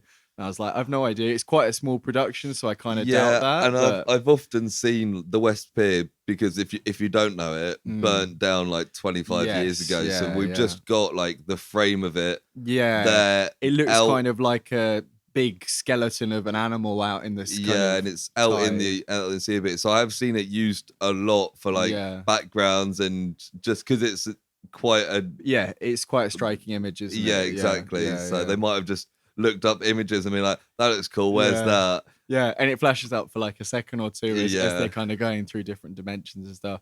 But yeah, it's one of those where like even the parts where it's doing the like almost strobe like flicking through dimensions, and like it's Michelle Yeoh's character, there's lots of dimensional stuff that we see in those fractions of a second that aren't ever in the film at all. And I'd be really interested when it is a bit more dissected and stuff to just see a bit more of that. I think I did see somebody got the freeze frames for each bit, and you there's can a bit kind where of flick she's like through them. old and she looks like a completely different person, and it'd be really interesting to see how much of that was like maybe off cuts that they were planning on looking in, because just the amount of preparation and pre-production to just even figure out shooting order and stuff for all these vastly different things. I think it's wild. Because it's a fairly small production team. They had like 4 editors or something. That's it. It's come up with techniques. Like there's the one of the first ones we see where they're at the IRS offices, and she Yes. flies back on the chair. Did you and see into the one cupboard. recently where they've been doing? There's a pre-production thing where they're with iPhones in the same location, just the directors and a couple of crew members, and they're practicing that on an iPhone to see how it would because look. the way they did that is they Yeah. filmed it normal time and got Michelle Yeoh to act in slow motion, Yes, and then just yeah. sped it up. Yeah, Credit that's to how they Michelle do- Yeoh for making it look so Absolutely, believable. yeah, But yeah. it's kind of mad that, It is, that they're yeah. like.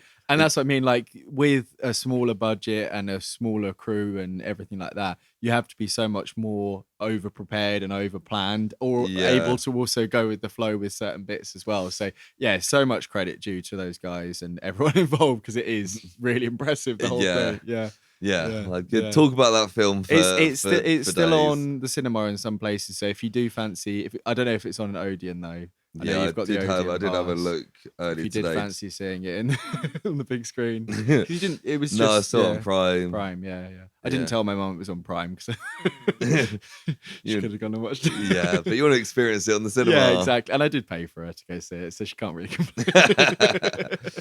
Yeah, you been watching much? No, I like I said, I've been so busy, I haven't really had the chance. All my personal stuff is what I've been going out and doing all around the country for the last week. But I did watch The Mandalorian. I've got one more bit just before we go into that. I just wanted to give you a chance to speak. To say no. So it's related to some stuff I've talked about recently, but it's one of Mark Millar's ongoing comics, and Mark Millar. It is called The Magic Order, and I read it a couple of weeks ago, a month or so ago, but the most recent volume of it is kind of coming out week by week, month by month. That explains why before the pod, when you're on your laptop, you're like, no, not the magic roundabout. I was really trying to figure that out. But... that was what that was, yeah. And I saw recently, because I started following Mark Millar himself on Instagram. I'm still not 100% sure which way it's pronounced. And he posted saying, "Oh, this latest issue's out," and he mentioned something about Netflix. And I realized, because we mentioned before that Millar World was bought by Netflix. And, this is one of the series that I think starting in 2017. This was so it's the fourth volume of it, kind of thing, fourth season almost. And it's been going almost every other year or year since then. Maybe it's 2019, might be wrong.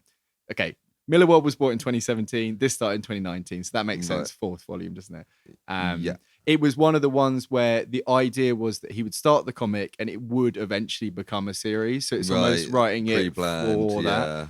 And I've got the quote here from Mark Millar himself about what the series is about.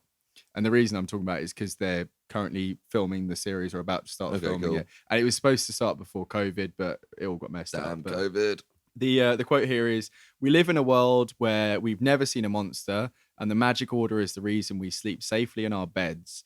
Magic needs the mob in the magic order, as 5 families of magicians sworn to protect our world for generations must battle an enemy who's picking them off one by one. By day, they live among us as our neighbors, friends, and co-workers, and by night they are the sorcerers, magicians, and wizards that protect us from the forces of darkness, unless the darkness gets them first." Ooh. So what I would describe it as is kind of like Harry Potter meets like mafia stuff. Right. So it's set in Chicago mostly. Like that clip somebody made where they replaced Harry Potter's wand with a gun in every scene. I mean, yeah, or like the adult stuff of like Fantastic Beasts, but if it was like good and more serious. So it's set in the modern day. And yeah, as it says there, it's like different families who are effectively like mob families. The 5 families. And it's super dark, and it's like it's got really interesting stuff with magic, but they do literally use wands like Harry Potter. So I can imagine when it comes out, if this does kind of come to fruition, it'll be quite popular if they do it well, because it's a really solid. It's something like 5 or 6 issues in a volume. So if they do what we were speaking about recently and just adapt it episode by episode, they could have a really good...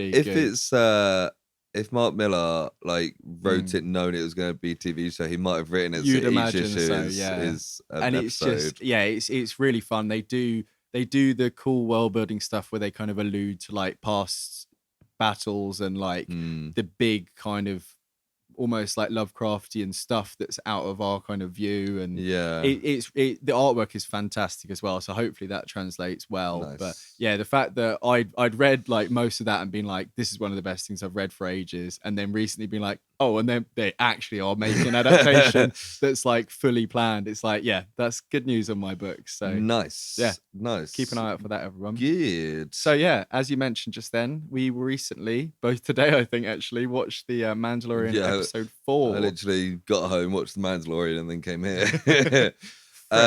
So this was, unlike the last episode, fully Mando stuff. Yes. And it's basically on the cult stuff. Yeah. The first thing I thought when we see them all training on the coast where we saw them before by the cave, I did think, did they not move after that giant crocodile attacked them before? Well, I kind of got the impression that that's just like an ongoing thing. They always kind of it seems to happen, doesn't it?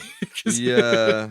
They get attacked by a giant dragon bird thing quite quickly in this, don't they? Yeah, I guess because they're like essentially a secret cult, they don't really have the prime choice of where to go. Yeah. And if they've set up all that forge stuff. Yeah. Well, I was thinking, she's got the forge and it's got all the fire going around. She only seems to use like one jet at a time. I feel like it's a bit of a waste of... Just looks cool though, doesn't it? Look cool, It's funny as well because in this episode, many of them run out of fuel in their jetpacks. She's using it to keep forge.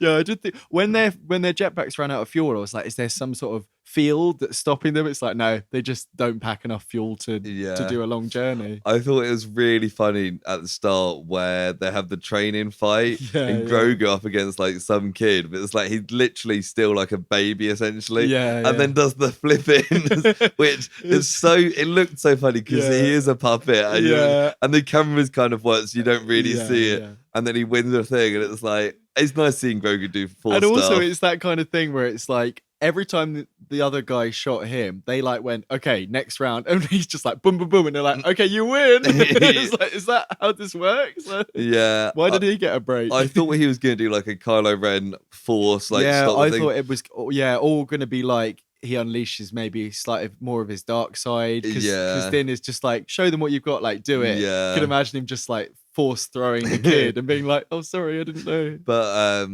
yeah, I think that Kylo Ren power is quite advanced. So part of me was like, I hope they don't do it, because bloody hell, why has he learned that?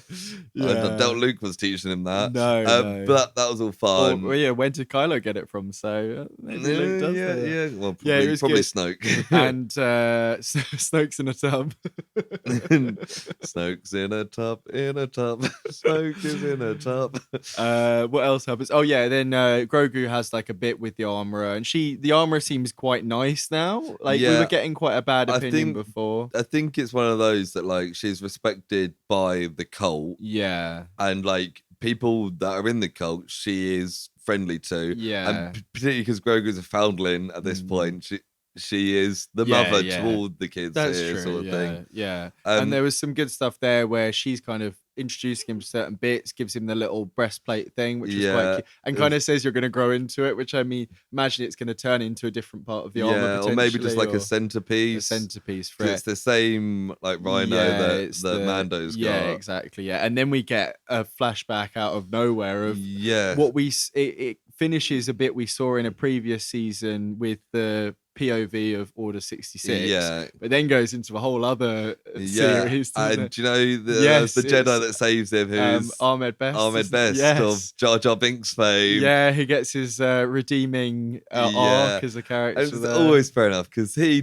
put his heart into that role. Yeah, he had an awful time. People slated him because he's not even an actor primarily. No. He's like a stuntman or something. Is he? Yeah. So, but he was real low after that. Like he's talked about it like. Yeah, it was his breakout and the role that almost broke him kind of thing in one. But he does some cool stuff, and he has a great time. He's the double lightsabers. He picks up the one off the floor. He's going absolutely mad. And some of the bit where he was flying along on the speed looked quite goofy, but it felt very much prequel kind of vibe. Yeah.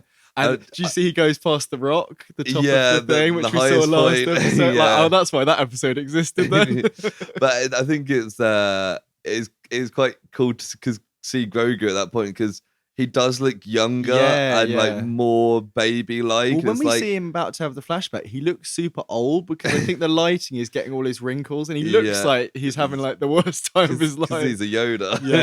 Yeah, Yeah, he does look really. I mean, his ears drop as well at that yeah, point. yeah. But like that was like what 30 years ago? No, 30s. maybe like 25 no, years. more than No, the. Order Oh yeah, about 66. 30ish. Yeah, Maybe not. No, I think it was maybe like 20 because years. it's. Oh no, I because don't it's know. 19. Because we're not exactly sure when this is set at this point as well. Because No. it started like I think it was 5 years. 5 years, But and then then we had the apparently 2 we had years. 2 years, somewhere between 25 and 35, probably, isn't it? Well, when was 'Cause Order I think- 66? Because isn't Luke is 19, so that's 19 years after is the original trilogy. Yeah, that's plus true. 3 or so years that's set over. So maybe like 25 years or 25, something. maybe up to 30. And we don't know. probably. Well, I think they said he's like 50 or something. Yeah, yeah. So he's probably like 25 there.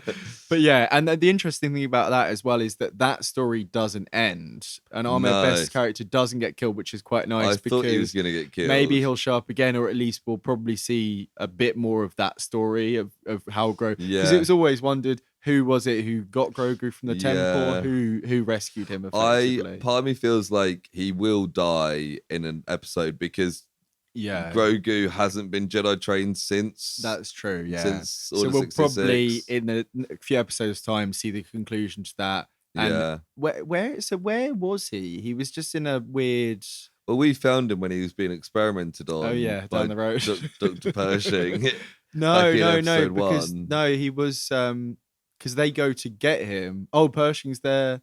No, Yeah. because what's he called? Oh no, he gets him. He he's has to gonna go sell get him to take him to Yeah, I Pershing. can't That's remember what where I he mean. was. He was just in an outpost place, and there was loads of guards, and IG-88 or IG-11, whichever one it is. Him and Mando are both there to get him, so he's in some Yeah. weird place on his Like, own. some facility. So we don't know who was looking after him. No, but no. yeah. Yeah. Just having a look what else. Bo-Katan seems to be getting into it. Yeah. So yeah, she's pretty much on board with it from what we can see. And she kind of led the rescue. We haven't been mentioned of the kid that's taken by the pterodactyl thing. Yeah. And she is fully, and she was even like, "Oh, what do we do about eating?" Yeah, and stuff. it was really funny because I was watching it with Amy earlier, and just as that bit was about to happen, she was like, "How do they eat?" And then they literally asked the question. We on have screen. seen Din when he's been with other people just lift his mask up a little bit and slide under it to have a or drink have or like something. I think when he had some of the soup from Bo-Katan the previous episode or episode before, he did the same thing. Like, Yeah, you can show a bit of your mouth, and that's it. apparently, yeah. But it's funny they just all go off and eat separately. It's like, Yeah. especially with that amount of people in their cult. Like, where are they all going? They almost They're- have like their own rooms and Yeah, stuff. or eating at But it's different also like times. they're like staking out. Yeah. I don't know what they're eating, but they're staking out. And like, surely they're there. I mean, they literally say they're under that little bit strategically, Yeah, and then yeah. they all have to go. It's a terrible tactical plan to all it go is, separate. Yeah. Well, I suppose it goes to show that their faith is kind of illogical Flawed. and it's flawed. It's funny Yeah. though that she's the war party leader. She gets to stay by the campfire. It's like, that's a fun little thing there, isn't it? Yeah, I think I liked as well because when the forger was like, Yeah. "Do you want the Night Owl logo, Oh, which yeah, is the yeah. logo of House Creed?" And she Yeah. was like, "I want that." And the mythosaur. Yeah. And that conversation she had was so frustrating. She was like, "I saw the mythosaur." It's like, "Yes, so we've all had Yes. visions." No, I literally saw it. It's like, "Yeah, believe in this, we'll get you that." And it's like, she's not Yeah. listening. No, I didn't really get a conclusion there because I was we've spoken before, maybe it would be like, "Oh, you've seen it, that means that you are the Mandalore or whatever," and it's like, Yeah. no, well, she's The, obviously not the buying into that, Wikipedia yeah. description of that episode says the armorer meets her account with indifferent disbelief. Like that's probably fair. And when they save, so they have the whole bit. Oh, actually, we spoke before. Pre-Vizsla, is it, or post-Vizsla? Previously. Pre-Vizsla. Yeah. Used to be voiced by Jon Favreau. Now isn't voiced by Jon Favreau, and apparently is voiced by the person who is the body, which implies that maybe we'll go helmetless at some point this season. Because saves the boy. They all save the boy together, don't they? Yeah, and Paz Vizsla is That's the guy. I think Previous was in the Clone Wars. Like, it would make sense because of Pre. I know that's not how naming works. No, but yeah, he's always been a bit like unsure about Din Djarin. Yeah, it felt like it was a rivalry setting up. But now he's saved his son, and they've done the whole "this is the way" thing, and it's I have to go and become friends, which he's getting deeper and deeper into this cult. I know, yeah. Well, that's we were kind of theorizing last week. Maybe something will happen to show how fucked up it is, but it seems to be going the other way, if anything. And like as much as like it is kind of they're a bit backwards, and they all have to wear their mask all the time.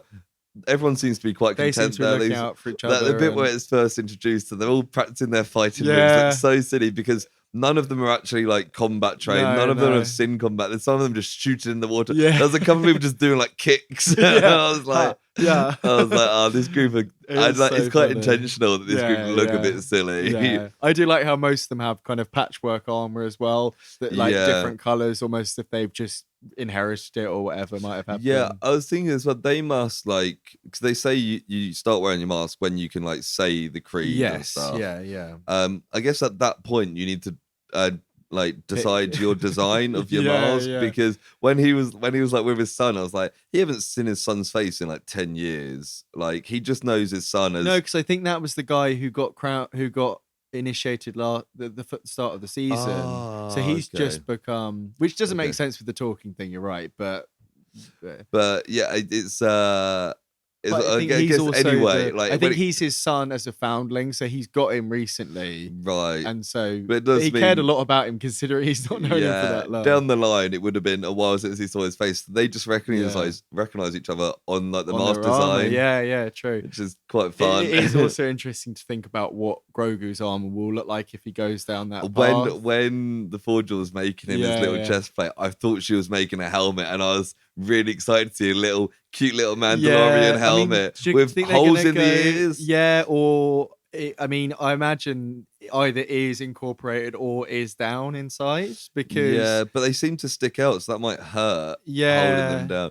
It's weird because they're all humanoid. See, I was looking at this afterwards because apparently in X canon there were some non-human ones. But because of its like foundings and stuff. Like Din Djarin isn't from Mandalore. No. They just had because surely at some point you've got a non-human like Mandalorian who needs to have a different shaped mask.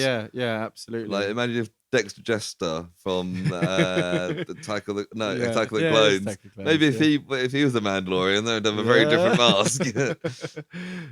Or even old tall heads. What's he called? Kiadimundi. Yeah, Kiadimundi. Kiadimundi. Yeah. Old Four Wives Kiadimundi. He was living it up, wasn't he? Yeah. He's like, I have to. It's part of my thing. None of you are allowed to have a girlfriend. I've got my 4 wives. And then it ends where they're like, we've got more foundlings for you. And they just bring out the big chicks there. Bring on the chicks. Which I kind of thought was like a joke that they were being a bit like stupid. Yeah, but it's like he's like, oh, you have to accept anyone that wants to be a foundling. We got these. I guess they're going to grow up and they'll ride them or something. Yeah, probably. Probably where it'd be pretty cool. If they have that plus the mythosaur as well, that could be a bit of a force to be reckoned with, couldn't it? They fucking love giant animals in this show. Yeah, it's like the Rancor loss with Boba Fett. Yeah, it's just like Jon Favreau just really wants to have a thing for big animals. I saw something about what's he called? What's the other guy? Not Jon Favreau. Dave Filoni. I saw something he said recently, and it was quoted of him saying that he was like, there is room for a big event in the Mandalorian time period. So as in like some big thing could happen. Because a lot of people are like, because it's set between things, nothing big's going to happen. He's kind of being like, we're building something basically. Yeah, but I mean like Solo and Rebels were set between trilogies, but I think people are arguing that those are small scale. I mean, Rebels not so much, but like Rebels does Solo, some big things. Yeah, and I think he's kind of saying that. And Rogue One, I guess, did one of the bigger things. Yeah, it's something we already knew about, kind of thing. It's basically saying there's going to be something happening which is not yet canon. Which will become canon. They've kind of intentionally left that 30 years blank so they can fill it in because I presume stuff happened in 30 years. Exactly, it's a big universe. But it's nice to hear that.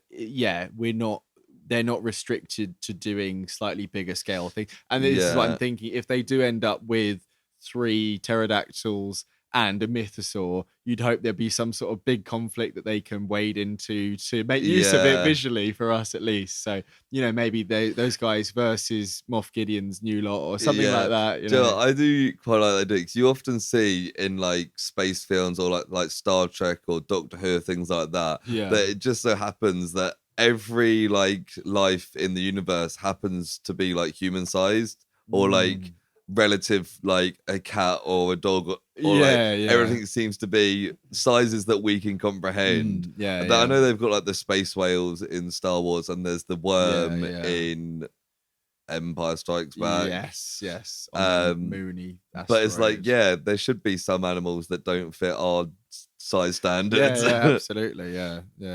So let's see more of them. Yeah. Everyone likes a big monster, don't they? Yeah, exactly.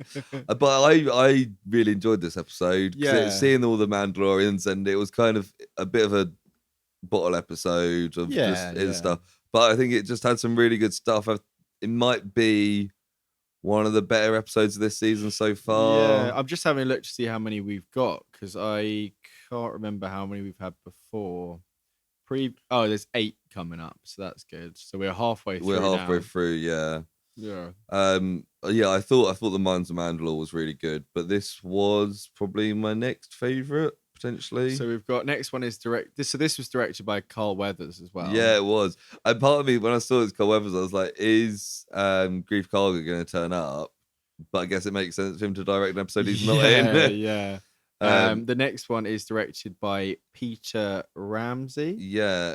He has directed Monsters vs. Aliens, Pumpkins from Outer Space, so just the Into the Spider-Verse. Co-director Into the Spider-Verse, that's good. And we'll be working on Ahsoka in 2023. Is that coming out later this year? Sense, yeah. And then we've got Bryce Dallas Howard doing episode 6. She's done a couple episodes in the past, hasn't she? And Rick Famuyiwa. Yeah, he's done a couple episodes in the past as well. So it makes sense to get kind of the regulars in for the finale. That is mean. They haven't linked him on Wikipedia, but he does have a Wikipedia page. I know. I'm also looking at Wikipedia. How rude is that? That's so rude. It is really rude. Yeah. But yeah, I enjoyed this. I'm still looking forward to seeing where me too. I think halfway through it's an interesting point to be. I feel like we need to see really that mythosaur again, at least in a hint. Well, I think the fact that they've mentioned it again with Bo-Katan. I don't think we'll probably. I don't know. I don't think we'll get that concluded, but at the same time, this all moves very quickly sometimes. The whole Mines of Mandalore thing was done in an episode. Came and went, I'm not sure if we will see Moff Gideon again. I think if we don't see him in the next episode or we don't hear about him, I feel like maybe that'll be for another series, maybe. Yeah, unless it's I was talking about this with someone the other day actually. Maybe it's just not going to be Moff Gideon. Maybe it's going to be someone who's taken over his kind of stepped in, and maybe someone higher than Moff Gideon. Yeah. Palpatine. Palpatine has returned. Somehow Snakes in a tub, I think these last 4 episodes will be interesting because I can imagine we'll have one which will deal with something, plot wise, but not like the main thing. And then hopefully I would love for the last 3 to almost be like a continuous thing. I think at some point we'll get a big Grogu Force moment because Grogu with the Mines of Mandalore, he was doing more. In this episode, it was like, do your Force stuff. He's been with Luke for 2 years. He's had more training than Luke ever had with Yoda. Way more training. Yeah, well, he did the whole jump flip, didn't he? That's where he learned from him. Yeah. But so hopefully he'll do some stuff. But yeah, it's good. Yeah, it's good fun. It's a good old show. We will hopefully be back with it next week, depending on when we record. If not, you'll get a double bumper episode, listeners, next time. So can't complain there, can you? No. But yeah, I think that is the end of the show. So thank you for joining. It's always a pleasure having you here. If you'd liked it, you can give us 5 stars on your, I was going to say Spotify playlist, but whatever you listen to this wherever you listen to it, put all our episodes into a Spotify playlist and then like that too. And then share that with your friends and family. Yeah. But you can also get in contact with us, can't you? Yes, you can. So if you would like to tell us your thoughts on the Fresh Prince of Bel Air, or specifically the Fresh Prince Project, you can send us an email at theprojectpod@gmail.com. If you'd like to suggest some future episodes for us, you can do so via the email, or you can find our social medias via the link tree in the episode description. We also post when new episodes are dropped, which is mostly Monday, but Silver Screen projects come out wherever we feel like it, really. Yeah. Mostly a Thursday, but, you know, who knows? We have another one coming up soon. We'll be finishing off Johnny Wickles and then going straight into Dungeons and Dragons. Yeah. So it is coming hot and fast here. So whoa. I should go to the doctor, shouldn't I? Yeah, Jesus. But no, yeah, we'll keep them going. And I don't know what we're doing for Silver Screen after that, but it'll probably be something really exciting and fun. I think we do have. I think I know what it is actually, but we'll talk discuss about that later. And we'll also be talking about Jason Derulo. So week, that may be next week. So thanks for listening. Thanks for bearing with us with this kind of episode where we can't seem to be talking properly. And again, there we go. I think probably the lack of sleep on both our parts is why that is. But yeah, these episodes happen. Yeah. So thank you, and I will hear you next week. See you later, suckers. Bye. Bye.